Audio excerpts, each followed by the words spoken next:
Welcome to the deep dive. Today, we're doing something pretty ambitious. We're looking at a story that unfolds over, nearly 2 centuries. That's right. 187 years, to be precise. We're leaving Earth behind, at least in spirit, and diving into the complete transformation of Mars. We're talking about Kim Stanley Robinson's Mars Trilogy, Red Mars, Green Mars, Blue Mars. Exactly. And this isn't just, spaceships and lasers. It's a really deep, detailed look at building a society, terraforming a planet, from 2026 all the way to 2212. It's like a massive sociological experiment. The scale is just huge. So our mission today is to unpack this whole saga for you. We want to look at the big philosophical clashes that drove everything, how corporations evolved or maybe devolved into these metanations. Yeah, and the human cost, right? Right. Especially with that extreme longevity. What does living for 2 centuries actually do to people? Yeah, psychologically. And it's important to remember, this story, it leans more utopian, wouldn't you say? At least on Mars. Definitely on Mars. It focuses on building something better, egalitarian, scientific, while Earth is kind of falling apart in the background with overpopulation, ecological disaster, the usual suspects. And this isn't just some obscure sci-fi. This trilogy cleaned up. Red Mars got the Nebula. And Green Mars and Blue Mars both got the Hugo and the Locus Awards. I mean, these are landmark books. They really set a standard. Okay, so let's get into it. We have to start at the beginning, right? The launch in 2026, the first 100 colonists, and this huge argument they brought with them. Right. The voyage itself is fascinating. 2026, the ship, the Ares, it wasn't sleek or futuristic like you might imagine. No, it was practical, built from shuttle fuel tanks. Yeah, external fuel tanks clustered together. Basically, they used what they had, made this enormous functional craft. Very utilitarian it had to be. And on board, the first 100, mostly Americans and Russians, reflecting the politics of the time. But a global group, really. Right. Scientists, engineers, thinkers. And critically, they had Michel Duval, a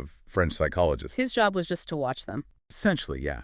To observe the group dynamics, the stress, how this new Martian identity was forming, or if it was forming. He was documenting the birth of something new. And as soon as they landed, the big fight started. Terraforming, yes or no? And it wasn't just a debate. It became this deep, personal political divide that shapes the entire story for the next 200 years. So let's define the sides. You had the Reds. Personified by Anne Claiborne, the geologist. Her view is basically, humans don't have the right to remake entire worlds. Mars is ancient, unique, preserve it. She liked the emptiness, the desolation. Exactly. She wanted minimal interference, maybe live underground, leave the surface as it is, respect its solitude. And the opposition, the Greens. Led by Saxifred Russell, Sachs, the physicist. Brilliant guy, very driven. His position was almost the polar opposite. He thought humanity had to spread life. Yes, viriditas, he called it. Life is the rarest thing we know of. To find a dead world and not bring life to it, that was for him a failure, a moral failure almost. And his scientific drive kind of merged with something else, didn't it? Through Hiroko A. Right, Hiroko A, head of the ag team. She developed this belief system, Ariophany. It blended the science of terraforming with a sort of spiritual appreciation for life, for growth, humans as agents of creation. So who won the initial argument? Because they did start terraforming. Well, the UNOMA, the UN Organization of Mars Affairs, they ultimately sided with the Greens.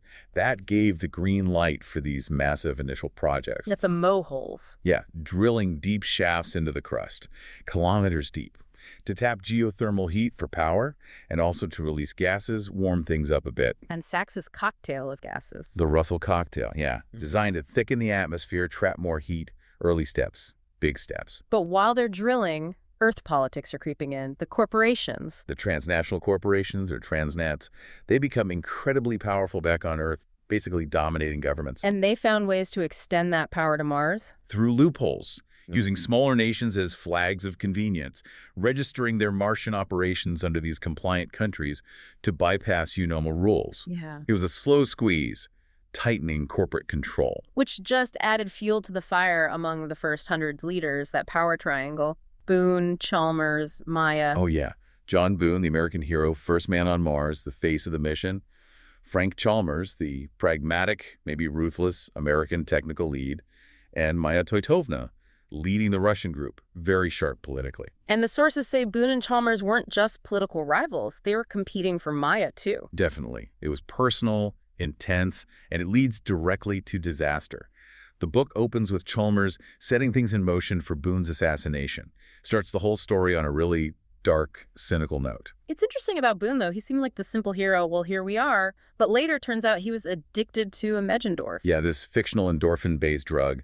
It suggests his whole cheerful, stable public image might have been chemically assisted, a bit of a deconstruction of the hero myth. Well, Chalmers, the cynic, maybe had some hidden idealism. It's complex.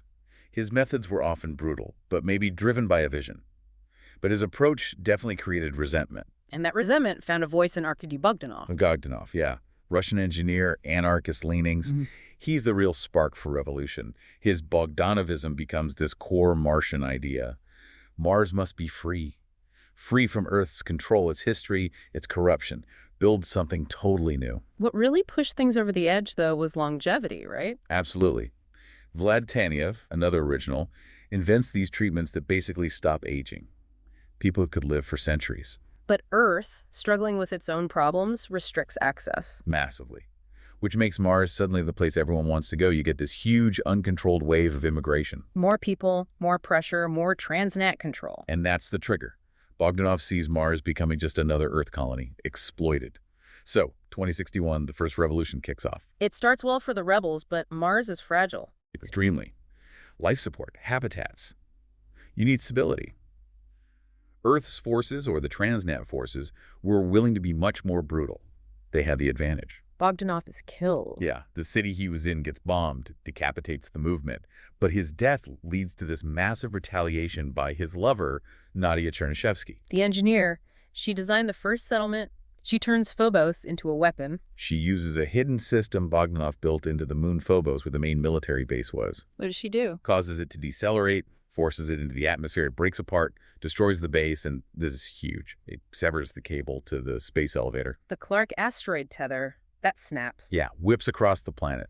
The destruction of orbital infrastructure, combined with nukes they'd set off earlier to release water, it triggers a catastrophic flood. So the revolution fails, but kind of achieves independence through sheer chaos. In a way, Yeah. most of the first 100 die or flee. Chalmers dies in the flood.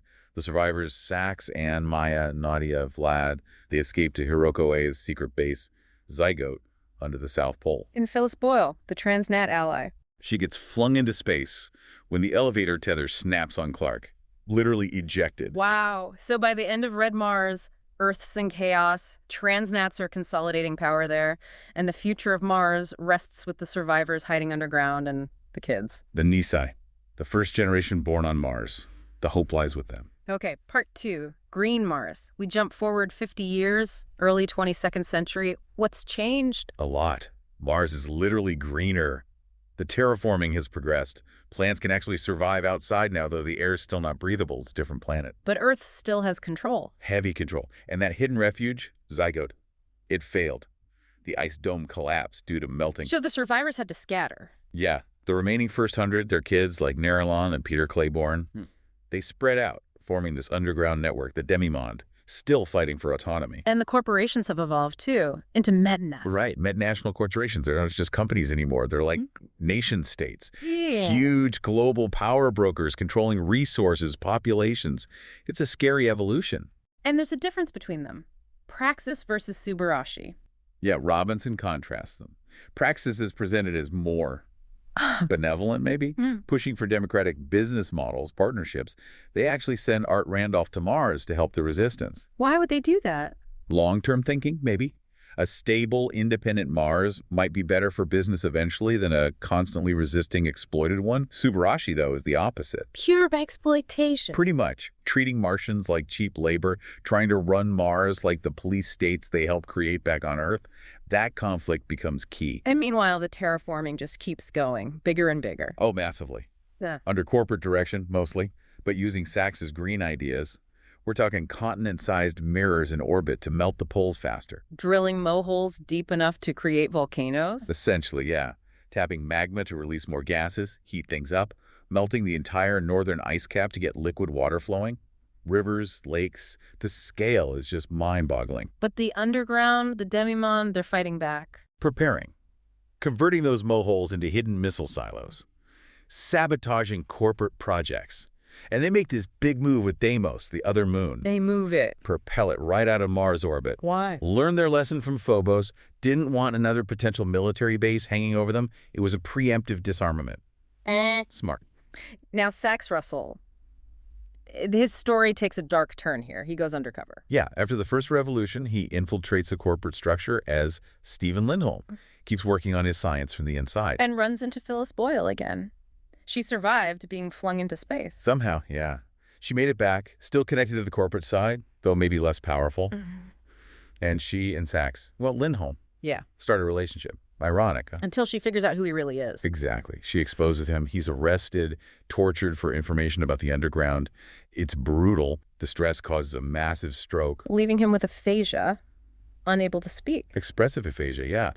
The guy whose ideas are reshaping the planet can't even form words. It's incredibly tragic. And the rescue mission. This is where Maya steps in again. Maya organizes the rescue, and during it, she kills Phyllis Boyle. Wow. Another echo of the past. Chalmers setting up Boone's death over Maya, now Maya killing Phyllis during Sax's rescue. It's like they can't escape that cycle. It really feels that way. The violence just keeps repeating. So the Second Revolution, they've been planning it for ages, but something else sets it off. Not them. Right. The trigger comes from Earth. A sudden, catastrophic sea level rise. Not just global warming, though. No, the book specifies it wasn't primarily the greenhouse effect, which they were sort of managing. It was volcanoes erupting under the West Antarctic ice sheet. A geological event. Just boom. Yeah, instantly disintegrates the ice sheet, causes this massive global flood. Earth is thrown into absolute chaos. And that's Mars's chance. The Metanats are distracted, weakened. Exactly. The Martians seize control, mostly without bloodshed. But then, an extremist red faction bombs a dam near Burroughs, the main uncorporate city. Why? To force them out. Yeah, force an immediate evacuation. Yeah. Which leads to this incredible image. Thousands of people having to walk across the Martian landscape to another station. It could be a station. But they can walk. The air is okay. Marginally, thanks to Sax's terraforming. Thin, cold, needs light protection, but not full suits. That desperate march, everyone together, kind of seals Martian independence. The Green Project, ironically, enabled their survival and freedom. Okay, blue Mars. Another century passes. Mars is blue. Literally. Liquid water is stable on the surface now. Rivers, seas, atmospheric pressure is up. It's a living world. And it's become the center of the solar system in a way. Politically, technologically, yeah. Universal health care, free education, resources. Yeah. It's the utopian dream realized. Rare. Earth's metanats are mostly broken, though some, like practices, are trying new, more democratic models. But success brings new problems. Everyone wants to come to Mars now. Huge immigration pressure for chaotic Earth. Sure. So Mars kicks in to overdrive the accelerometer throughout the whole solar system. Building asteroid cities, hollowed out asteroids with spin gravity, internal suns. Amazing. Venus, Jupiter's moons, Saturn's moons, even Neptune's moon, Triton. And eventually, interstellar travel. Jackie Boone, John's granddaughter, takes a ship made from an asteroid to another star system, 20 light years away. Humanity is finally out there. Back on Mars, they finally set up a permanent government. Yeah, a constitutional Congress. Nadia Chernyshevsky becomes the first president. Reluctantly, apparently. She works with Art Randolph. Yeah. They become partners, have a child. And the government structure, this is where they deal with the red-green split, right? This is the genius part, I think. They create a legislature, standard courts, but also a separate environmental court. And that's controlled by the Reds. Exclusively, packed with Red faction members. It's a concession, but a powerful one. Any major project, anything affecting the planetary environment, has to pass muster with this Red court. So they didn't crush the opposition, they built it into the system. Exactly. They institutionalized the conflict. They recognized that the preservationist view, the caution, was vital for long-term survival. It's a structural check and balance. Pretty brilliant political science. Which brings us to the big theme of Blue Mars, longevity. It worked. People lived for centuries, but there was a catch. A huge catch. After nearly 2 centuries, the treatments start showing weaknesses. Not so much physical, but mental. Memory. Yeah. The brain just wasn't keeping up. Holding 200 years of experience, trauma, data, it started to degrade. Recall becomes difficult, fractured. Like Maya Toitovna, she starts losing huge chunks of her past. Forgetting friends, major events she lived through. Still functional, but her connection to history, their history, is fraying. And then there's the quick decline. This sudden fatal heart arrhythmia, Hits the very old, resists treatment. It's like a final system failure. Michel Duval dies from it. And Sachs thought it was linked to memory loss. He theorized that seeing Maya forget someone like Frank Chalmers triggered Michel's decline. The idea being that losing your coherent past, your connection to the collective story, that's what ultimately kills you, the psychological weight. Wow, the cost of immortality is forgetting. Or the inability to integrate it all. This pushes Sachs, who's recovered from his stroke but feels immense guilt over how the Green Project steamrolled Anne Claiborne's Reds. Anne, meanwhile, is just done, refusing treatment. Bitter, depressed, wants to die. She sees the blue Mars not as a success, but as the destruction of the world she loved. And Sachs, he forces the treatment on her. Finds her collapsed, resuscitates her, gives her the longevity treatment against her will, forces her to live in this world she rejects. It's ethically complex, to say the least. Another layer of ambiguity for these characters. But his guilt and the memory crisis pushes him back to science. Right. He leads a team to develop a memory restoration treatment. The last 12 members of the first 100 take it. And it works. Leads to some big reveals. Oh, yeah. Huge aha moments. First, Sachs remembers his own birth, like the actual physical sensation. Connects him back to that core viriditas idea. And the big one. Sachs and Anne. They remember they were in love before they even left Earth. Their whole epic red versus green debate spanning decades was basically an unresolved personal argument they never quite finished. So they finally reconcile. Fall in love again, properly this Yeah. time, after nearly 2 centuries. Incredible. What else, Phil Spoil? Sachs remembers she was actually trying to get him released from torture when Maya killed her. Maybe lobbying in her own corporate way, but still. Makes Maya's action even more tragic. And Hiroko A. Sachs remembers her helping him during a storm shortly before she vanished for good. It convinces him she's still alive out there somewhere, though the books never confirm it. Oh, and Maya refuses the treatment, doesn't want to dredge up the past. So the end wraps up with another political crisis, immigration. Anti-immigration faction trying to start a war with Earth. But Anne, Sachs, and Maya manage to unite people. And the solution is compromise. A big one. They agree to take migrants equal to 10% of Mars's population every year. A structured intake. It calms things down, leads to a new golden age, balancing principles with pragmatism. And there's that short story collection too, The Martians. Yeah, adds more color. Stories like Purple Mars, hinting at what comes even later, fills in some gaps. Hashtag take, hashtag outro. So looking back at the whole trilogy, it's just immense. Political science, sociology, geology, psychology, all woven together over almost 200 years. It really is a masterclass in world building and societal evolution. And that central conflict, red versus green, the fact that it wasn't one but integrated, that's key. That environmental court. Yeah. Building the opposition right into the power structure, recognizing that you need that dissenting voice for long-term health. It's maybe the biggest takeaway. Politically, they learned something Earth didn't, escaping that zero-sum game. So for you, the listener, what's the core tension here? It feels like it's this drive to create, to expand, to terraform versus the cost. The cost to memory, to individual psychology, over these huge timescales. They conquered physical death, maybe, but then ran smack into the limits of the mind, the limits of history you can carry. Survival meant spreading out, yes, but it also meant figuring out how to keep 2 centuries of memory coherent inside one skull. Which leads us to that final thought, that lingering question the books leave us with. Hiroko Ai, The spiritual leader, the founder of Zygote, champion of Ariophany, she disappears twice. Her fate is unknown. despite sightings all over the solar system. And her name, AI, it's Japanese for love. So the question is, what happened to love?